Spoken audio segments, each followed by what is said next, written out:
Hey everyone, welcome to Introduction to Cognitive Science. I'm Adam, and the focus of our lecture today is on consciousness. The article that we read for today was by Bernard Baars, a leading scholar on consciousness research. And the title of this article is Global Workspace Theory of Consciousness Toward a Cognitive Neuroscience of Human Experience. And this article was published in the journal Progress in Brain Research in 2005. So what is consciousness? Well, there are many views about consciousness in the literature, and debates about consciousness have been ongoing for thousands of years. So the focus of our lecture today is not to provide a survey or comprehensive overview of the different views of consciousness, but rather to introduce one of the most important and influential views of consciousness in the cognitive science literature. We'll also consider some empirical support for this view. In A Cognitive Theory of Consciousness, Baars writes, quote, "What is a theory of consciousness a theory of? In the first instance, as far as we're concerned, it is a theory of the nature of experience. The reader's private experience of this word, his or her mental image of yesterday's breakfast, or the feeling of a toothache. These are all contents of consciousness. These experiences are all perceptual and imaginal." So from this quote, we see that consciousness concerns first-person inner and outer experiences. And as examples of first-person inner and outer experiences, Baars points out the private experience of this word, right? When you hear my production of a word, you have a certain experience, conscious experience of it. Also, your mental images of things that happened yesterday, or your imagination of things that may happen in the future, right? These are also private conscious experiences for you, okay? As well as experiences such as the feeling of pain, okay? These are conscious experiences, right? When you drop a weight on your toe, you have a conscious experience of that pain. But on the other hand, if you were in a coma, for example, you could still have the same stimuli or have the same physical occurrence, like dropping a weight on your foot, but not be conscious, not have a conscious experience of pain, okay? So we see that we can distinguish between conscious and unconscious states, both with examples and by pointing to important case differences, right? Like the case of someone in a coma being unconscious, whereas someone that's not in a coma and that's conscious will have access to certain qualitative first-person experiences. All right, so now that we have at least an idea of what consciousness is, right? It concerns our first-person inner and outer experiences. What is the function of consciousness? Like, what does consciousness do? According to the global workspace theory of consciousness proposed by Baars, the primary functional role of consciousness is to allow a theater architecture to operate in the brain in order to integrate and coordinate the functioning of a large number of specialized networks that would otherwise operate individually and autonomously. So we may have many autonomous individual sub-processes occurring throughout the brain and body, and the functional role of consciousness is to provide a theater architecture like we see here, provided in this figure, that provides for integration and coordination among those distinct parts. Okay, and throughout the lecture, we will continue to unpack this idea and provide evidence in support of it. So in the next two slides, we'll look at some empirical evidence Baars draws upon to support his global workspace theory. So one bit of evidence is that conscious sensory input evokes wider and more intense brain activity than identical unconscious input. So given the same physical stimulus, we're going to see wider, more intense brain activity, as shown on the right-hand side figure, than if we provide the same identical stimulus, but to someone that is not conscious of that stimulus. All right. So on the left-hand side, this is subliminal unconscious processing of a stimulus, whereas on the right-hand side, we see conscious processing of that same stimulus. Okay. And what we see importantly in this figure is that in the case of consciousness, right, on the right-hand side figure, we have wider brain activity, right? So we see activity distributed throughout the whole brain, whereas in the unconscious state, processing is not as widely distributed, right? And that's indicated by the darkness of the red, right? So we see that in unconscious processing, we have some dark red back here, suggesting that most of the processing is going on back here, okay, like in primary visual cortex, okay? Whereas over here with conscious processing, we see that the dark red is no longer restricted to this area of the brain, right, to this local area, but is rather more widely distributed across the entire brain, right? It's integrating and coordinating more areas of the brain.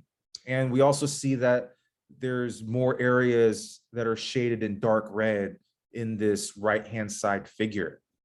Okay, we also see that there are bidirectional arrows in the conscious state, whereas in the unconscious state, we only have unidirectional arrows.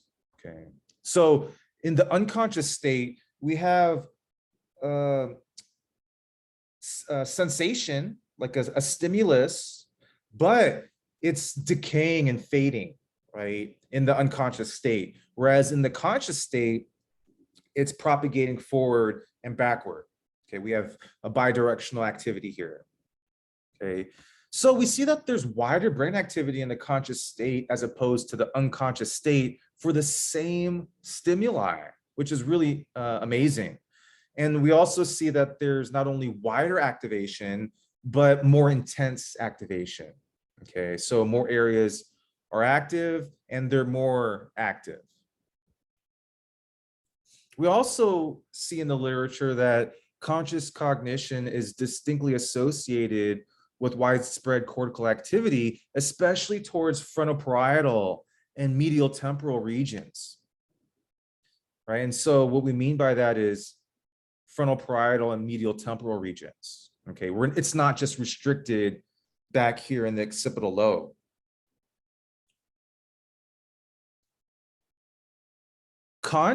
Other research has suggested that conscious but not unconscious stimulation leads to frontoparietal activation. Unconscious cognition also tends to activate only local cortical regions, such as visual projection areas, right? And this is what we see in these figures. See, unconscious cognition is activating only local cortical regions, right? We see that here as well as over here. Whereas conscious states is going to be not so restricted to this local cortical region.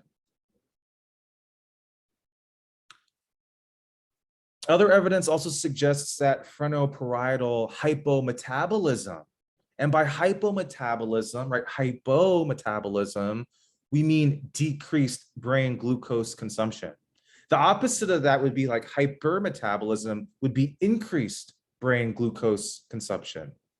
So we see that frontoparietal hypometabolism is implicated in unconscious states, including deep sleep, coma, vegetative states, epileptic loss of consciousness, and general anesthesia.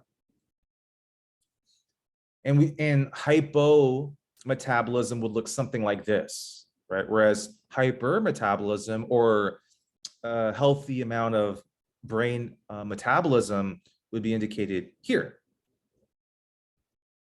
for the conscious state or conscious processing. All right, so in this figure, right, which we've been looking at, we see that elementary simulations of networks with feed-forward propagation and a higher set of areas with elevated recurrent excitation and feedback projections predict two different dynamical states for the same identical stimulus, which is really cool. And here we see that feed-forward propagation. If you're wondering, what does that mean, right? I've put here in that this means the right arrows, right? This is showing you feed forward, right? Going forward propagations, okay? And then for recurrent excitation and feedback projections, right? If you're wondering what the higher set of areas with elevated recurrent excitation and feedback projections are, that's over here, right? These are a higher set of areas with recurrent excitation and feedback projections. So that means feedback means that we have bidirectional arrows, arrows that are going back, not just forward, okay? So this represents, recall that we've discussed like bottom up and top down control, okay, or processing. And so the bottom up processing we see that in the case of unconscious processing, but importantly with conscious processing, we see more bidirectional arrows, more also top down activity. And again, the important thing is these are two different networks, right, on the left and on the right, that are based off of the same stimulus. So here on the left, we see that incoming visual activity remains below the threshold for ignition, and so induces only a progressively decaying wave of activity into higher regions, right? So we see that there's a decay in that there's a lot of activity here in primary visual cortex, but that it's not so active going forward towards these higher regions, right? There's a decay, which is represented by the fading, the progressive fading of the red as we move forward. On the other hand, on the figure on the right, which represents conscious processing, we see that the incoming visual activity cascades upward in a self-amplified manner that corresponds to that conscious processing, right? And this is represented with the bidirectional arrows with the dark red throughout the whole brain. We notice here that in this network, the conscious network, as opposed to the unconscious network, right, that there's heavy red throughout, right, and not just in this local region.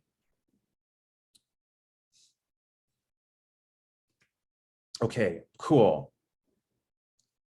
On this figure, we see neural activity in 4 types of unconscious states. In research using positron emission tomography or PET scans, we see that there's a regional decrease in metabolism and blood flow when unconscious states are compared to resting conscious states. Comas, persistent vegetative states, deep sleep, and general anesthesia that results in unconsciousness all demonstrate regional decreases in metabolism and blood flow in frontoparietal association cortices. And here we can see, right, in coma, persistent vegetative states, locked-in syndrome, sleep, and in general anesthesia, we all see regional decreases in metabolism and blood flow in frontoparietal association cortices, okay? And this is very similar to what we see here, right? When we're conscious, we have more frontoparietal activity. When we're unconscious, we have less frontoparietal activity, okay? And same thing going on here when we look at people in various unconscious states, right? In unconscious states due to various reasons. Okay, we see a similar thing with regards to decreased metabolism and blood flow in these areas of the brain. So as we debate about the nature of consciousness, right, some parts of the debate are going to be highly theoretical and philosophical. Like, what do we mean by phenomenal qualities and subjective experience, right? But there's other research such as this, which is a little bit more grounded in data, in which we can see, okay, well, here's someone that's clearly unconscious, right? Someone that's in a coma or a vegetative state versus someone that is clearly conscious, right? And we can see the clear distinction in brain functioning, okay? Let's look at this other figure that distinguishes between unconscious and conscious states. In this figure, we see schematic representations of functional connectivity across nodes of the global neural workspace in the right hemisphere of the macaque brain, as derived from functional magnetic resonance imaging studies in awake and anesthetized monkeys. Okay, so we have in this set of studies, we have macaque monkeys, and some of them are going to be awake. Some of them will be administered anesthesia of a moderate amount or a high dose amount. Okay, and in this study, we'll have different forms of anesthesia, right? There is a intravenous anesthesia, propofol, and an inhaled anesthesia, sevoflurane, okay? So we see here in these figures, right, on the top left, we have the monkey brain while the monkey is awake. In the middle figure, we have the monkey brain under moderate and a higher dosage of this intravenous anesthetic. And on the right-hand side, we have the monkey brain under moderate and a high dose amount of an inhaled anesthetic. Okay, and what do we see, right? We can predict the results here based on what we know from these last few slides, right? And that here we see that in the awake monkey, we have a large amount of activity in frontoparietal regions of the brain, as well as just distributed throughout the brain. And if you compare this active awake conscious state to the states under moderate and higher dosage of anesthesia, what do we see? We see that the consequence of taking the anesthesia is a reduction in this activity, right? So look at all these colors and all this activity in the conscious awake state, and look how much of that has been removed in the moderate anesthesia state, okay? In the state of moderate anesthesia, and in the case of a higher dose of this same anesthesia, we see that even more activity has been removed. Okay, so in some sense, the effect of anesthesia is to erase or remove some of these connections. Okay, this activity, functional activity across networks of the brain. Okay, similarly, with a very different type of anesthesia, we see that it has a similar effect, right? If I administer a different type of anesthesia to the monkey, although the chemical mechanisms may be slightly different, we see that there's a similar effect on functional connectivity across distributed brain networks. In that, in the awake state, we see a lot of functional activity across these different brain networks. Whereas over here, we see a significant degradation in functional activity across brain networks, okay? We've erased a lot of the colors and cross connections from the awake state to this moderate anesthesia state.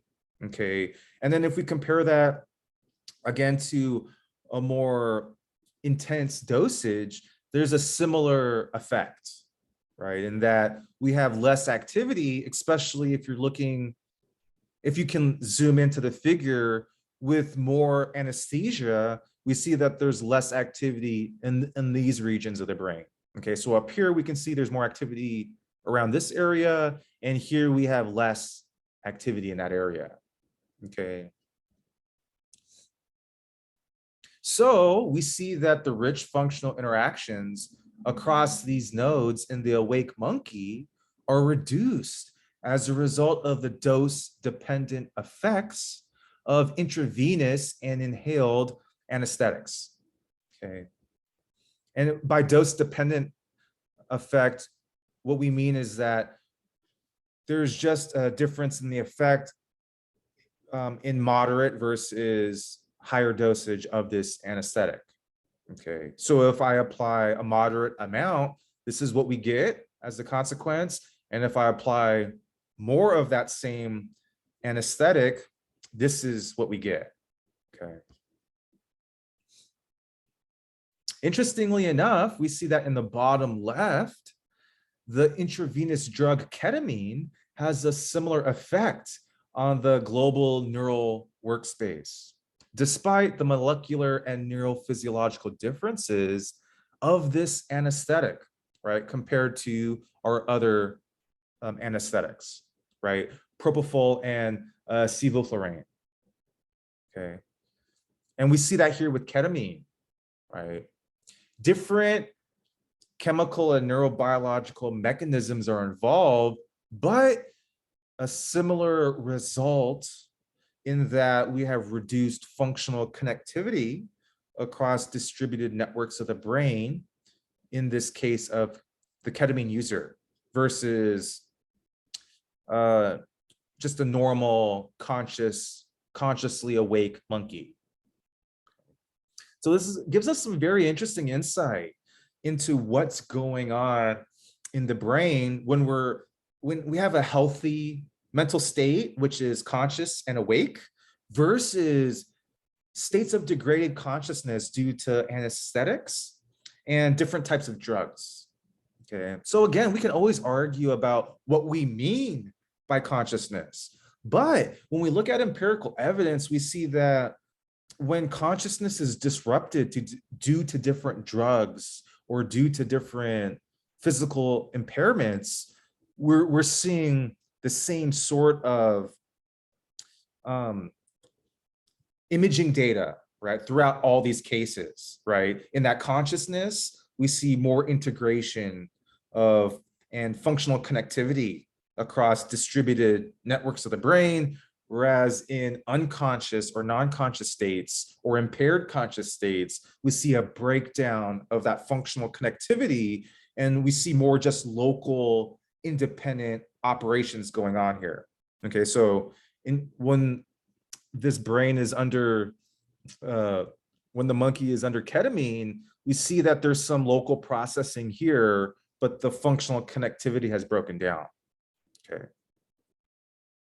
All right, I think that this is very cool. A very cool set of studies. All right, so what we're doing here in these slides is we're just looking at different types of evidence showing this sort of similar result. Okay, so here, let's go ahead and look at fMRI data. All right, in this figure, we see bold results that distinguish between conscious and unconscious processing. So in the left figure here, this figure, we see the bold activation. And remember that bold means blood oxygen level dependent response. Okay. We see bold activation in the cognitive control system of the cortex, including the posterior parietal cortex and the executive regions of the prefrontal cortex. Okay, so in the conscious, in a conscious state where we're engaged in a novel sound detection task, right? I have to detect a novel sound, right? We see that there's a lot of activity going on across the brain, okay? In particular, in regions of the prefrontal cortex, okay? As well as the posterior parietal cortex. So again, this is what the brain looks like when we're engaged in this task, sound detection task, consciously. On the right-hand side, right, on the figure on the right, we see that after a sound detection task has been practiced to the point that it becomes automatic, now only the auditory region of the temporal cortex shows bold activity, okay, as required for this auditory detection task. Okay, so when we're first provided with this task, right, detecting a novel sound, and we're consciously engaged in this task, we see a lot of activity right across the brain. However, when this task becomes automatic, when we've practiced this to the point of it becoming automatic, we see now there's a reduction in the brain components involved in this task, right? So in the unconscious automatic processing of sound detection, this is what we get. But when we have a conscious processing of sound detection, this is what we get here. Okay, and again, what are we seeing? We're seeing that in conscious versus unconscious processing, right? We're getting more distributed activity for the conscious state versus the unconscious state or process. Okay, these results are consistent with the global workspace theory proposed by Bars, since the initial learning stage involves more conscious and voluntary processing. Whereas this figure shows the reduction in brain components required for unconscious processing. All right.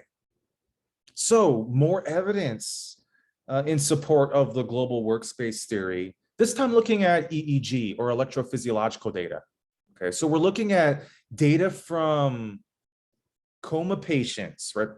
When we're looking at we're looking at data from patients that are in comas versus patients that are healthy, right? So that's a type of data. We also looked at non-human data, right? How do drugs like anesthetics impair the conscious states of, or the brain, right? How does anesthesia impair the brain states of non-human primates? Okay, so we're looking at comparative data here. Then we looked at fMRI data, right? Showing that there's more activity, distributed activity in conscious states versus unconscious states. And here we're just looking at EEG data as well. Okay, so we're looking at a lot of different types of data that are pointing out the same general thing, that we can systematically distinguish between conscious states and unconscious states based on the type of connectivity and processing we see going on in the brain. So here we'll look at some EEG research in support of the global workspace theory of consciousness. EEG research by John and colleagues found that loss of consciousness was accompanied by decreased power in gamma bands and increased power in lower frequency bands, especially in frontal areas of the brain. EEG research by John and colleagues also found that loss of consciousness was accompanied by decreased coherence between posterior and anterior regions of each hemisphere. Finally, EEG research by John and colleagues found that loss of consciousness was accompanied by hypersynchronous activity within anterior regions of the brain. And the term hypersynchrony was originally applied to seizures by Penfield and Jasper in 1954 and referred to an underlying mechanism of excessive synchronization of activity in a large population of neurons, manifesting as high amplitude rhythmic epileptic discharges. Okay, and we can look here in this figure at the different bands.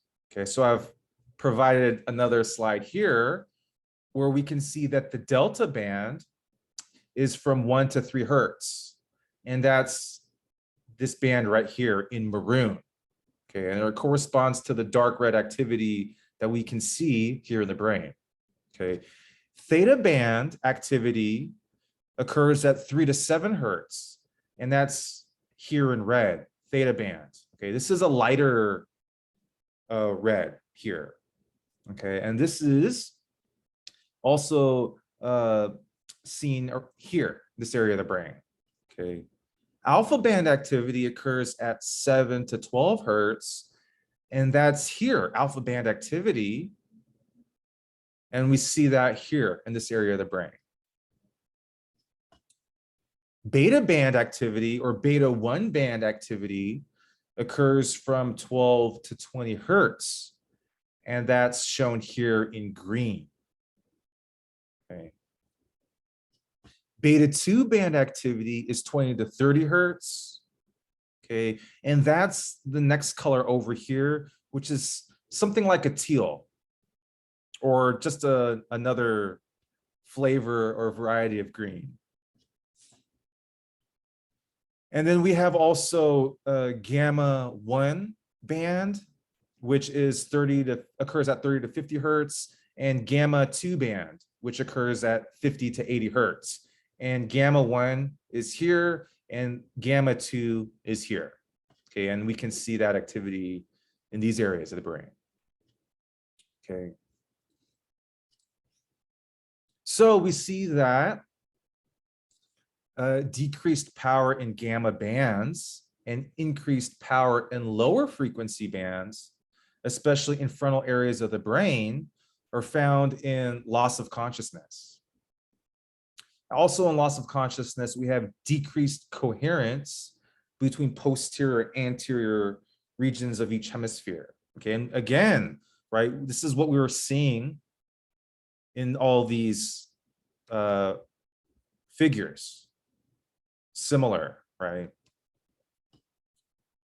And then finally, in the loss of consciousness, we get hypersynchronous activity within anterior regions of the brain. Okay, so there's excessive synchronization in certain anterior regions. Okay, and this is what John and colleagues found in their EEG research. So the main idea is that the presence of consciousness is accompanied by increased power in gamma bands and decreased power in lower frequency bands, especially in frontal areas of the brain. The presence of consciousness is also accompanied by increased coherence between posterior and anterior regions of each hemisphere. Finally, the presence of consciousness is accompanied by normal synchronous activity rather than hypersynchronous activity within anterior regions of the brain. All right, so now we've looked at EEG, fMRI, PET, data distinguishing between conscious and unconscious states. We've also looked at data from non-human primates, as well as data from patients in comas versus in healthy states. Okay, so we looked at a lot of different types of data in support of this type of view for the global workspace theory of consciousness. Throughout this article and throughout the work, Bars just emphasizes how conscious processing involves many distributed processes, right? So for example, conscious processing of emotions and facial expressions. The conscious aspect of this, right? The conscious processing implies that there's going to be an integration of many different component parts. So we'll identify a few of these component parts. Conscious visual features, right? Visual features that are accessible to conscious awareness are processed in the ventral stream of the visual cortex. Okay, so recall that from the previous lecture, the ventral stream of the visual cortex is this stream. Okay, this is the ventral stream as opposed to the dorsal stream that runs more upward. Okay, so processing of conscious visual features is going to utilize this region of the brain.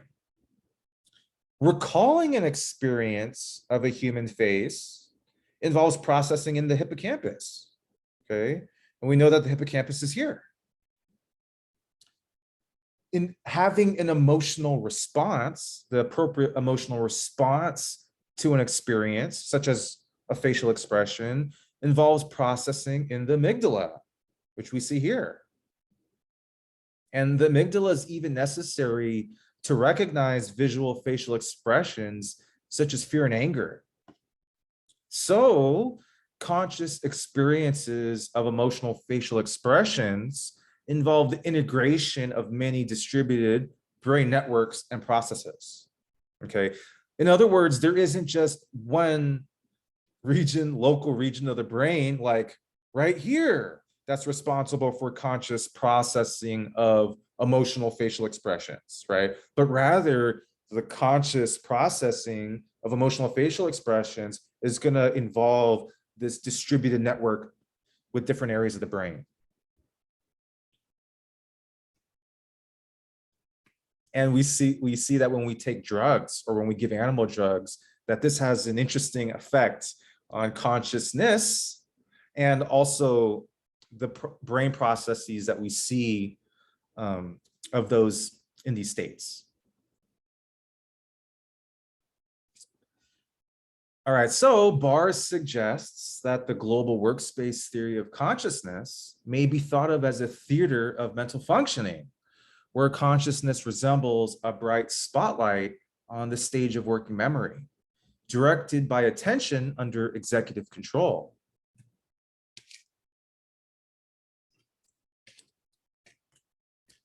Bars points out that attention operates both under voluntary and involuntary control, that auditory and visual consciousness can be activated endogenously or internally, as well as exogenously or externally.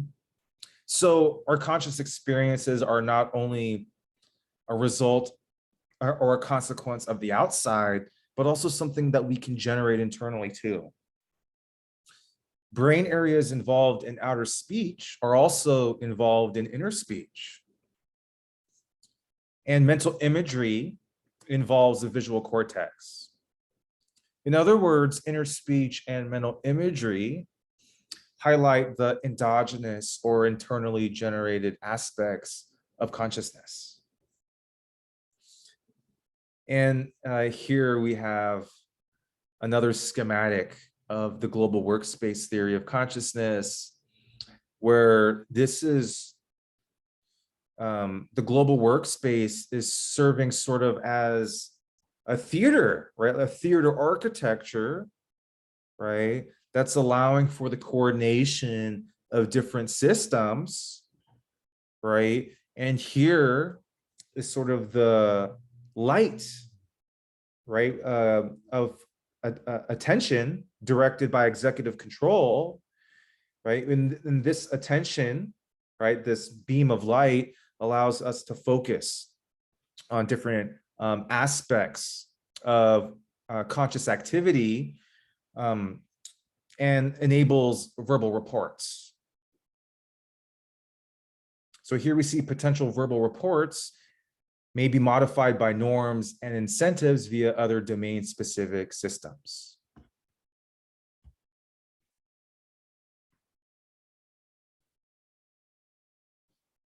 Neuroscientists such as Mashur and colleagues, 2020, have drawn upon the global workspace theory of consciousness for their own research on consciousness. The global neuronal workspace hypothesis suggests that local specialized cortical processors are linked at a central level by a core set of highly interconnected areas containing pyramidal neurons with long distance axons. This architecture can select a piece of information within one or several processors, amplify it, and then broadcast it to all other processors, thereby rendering it consciously accessible and available for verbal report. Okay, so again, we see that this global workspace, and here we just have different schematics for this idea to represent this idea. Okay, this architecture can select a piece of information, right? So I can select pieces of information, broadcast it to all other areas or processors, rendering it consciously accessible and available for verbal report. Okay, and here we see that the global workspace here in this figure in the bottom left, we see that the global workspace serves as a hub for long-term memory, evaluation systems, attentional systems, and perceptual systems, right? Here we see that this also allows for selective recruitment and integration of different brain processes. Okay, so we can think of these as different possible networks and possible connections. But when I'm thinking about, when I'm consciously aware of one thing, right? Like think about your toothache, for example, right? Now I'm being selective in what I'm attending to, right? And I'm sort of out of all the possible things that I can attend to. I'm gonna focus the spotlight on certain relevant things. Okay, so when I'm thinking about my toothache now, I'm gonna focus on a certain subset of things, and this is going to allow for interconnections that are relevant for that activity, cognitive activity. Okay, and this is just another example of both feed forward and feedback that's occurring throughout this conscious state.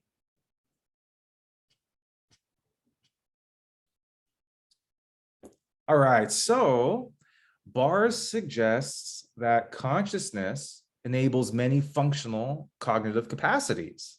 So again, one of the questions that we asked for today is, what is consciousness for?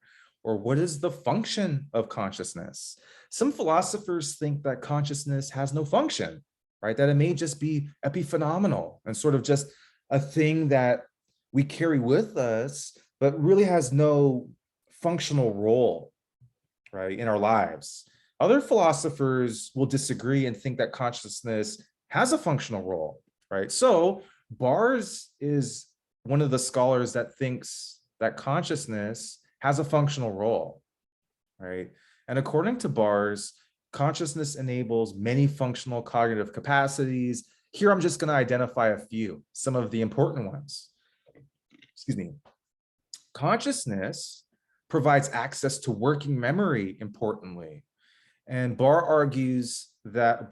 argues that there is no unconscious access to working memory, right? So working memory, right? We have long-term memory, which is the storehouse for all of our memories, right? So there's a lot of things that I remember that are stored in my long-term memory, but that are not part of my working memory, right? So I can search back in there, like I have long-term memory of when I was born, you know, of my friends from elementary school, of dates for specific historical occasions, like the day I graduated and earned my PhD, right? There's a lot of things in long-term memory, right?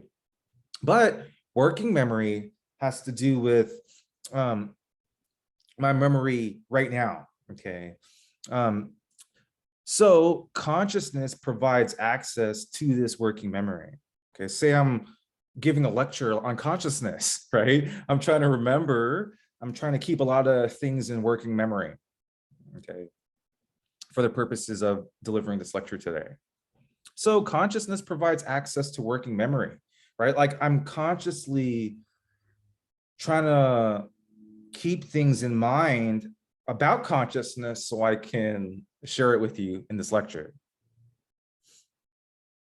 Also, consciousness can evoke selective attention mechanisms and enable voluntary control over motor functions, right? So in some sense, without consciousness, we may not be able to have this experience of voluntary control over our motor functions. Consciousness also functions to provide us with access to an observing self or an executive interpreter, right? We often have this sense of a single I, right? Like I am giving a lecture on consciousness, and then I'm going to go get lunch, and then I'm going to go do something else, right? And so on, right? There's this sort of executive I or interpreter, the observing self, and consciousness provides access to this, right? Which involves parietal and prefrontal regions of the brain. Okay, so consciousness is going to integrate these parietal and prefrontal regions of the brain, which is going to help us have a conscious experience. Importantly, the primary functional role of consciousness, according to Bars, is to allow a theater architecture to operate in the brain in order to integrate and coordinate the functioning of a large number of specialized networks that would otherwise operate individually and autonomously. So we're not just a bag of random independent processors and parts, but rather consciousness is going to be a corollary or importantly related to that functional integration across those local processors and parts, okay, such that we're a dynamic, coherent whole, right? And recall that our conscious experience is integrated, right? Like my experience of, you know, this drink right here, or my experience of a toothache, right? Or my experience of playing with my puppy at the park today, right? I have coherent, unified, integrated conscious experiences, right? And the idea here is that as I'm consciousness, I'm integrating, not only is my phenomenal experience integrated, but the brain networks that are involved to enable that phenomenal experience, that unified phenomenal experience must also become integrated. Okay, so in some sense, it's like the integration of different distributed cognitive mechanisms allow for an integrated phenomenal experience. Okay, and I think that this is a really cool view of consciousness and one that has been incredibly useful for practicing cognitive scientists and neuroscientists. Okay, so today we reviewed the global workspace theory of consciousness proposed by Bars and considered some empirical evidence supporting this view. So what do you think? Does Bars propose a convincing view of consciousness in your opinion? Or do you think that Bars is missing something important about the nature of consciousness?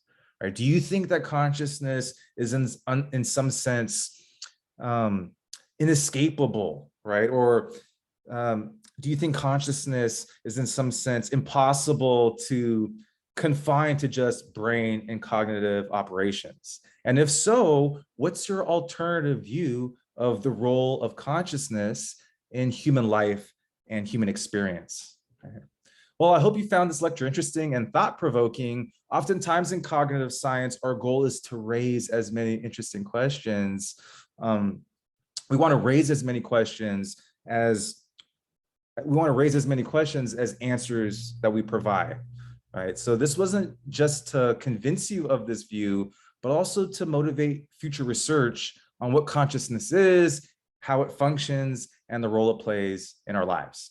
Thank you for your attention today. I hope you enjoyed this lecture, and I look forward to seeing you tomorrow for our next lecture.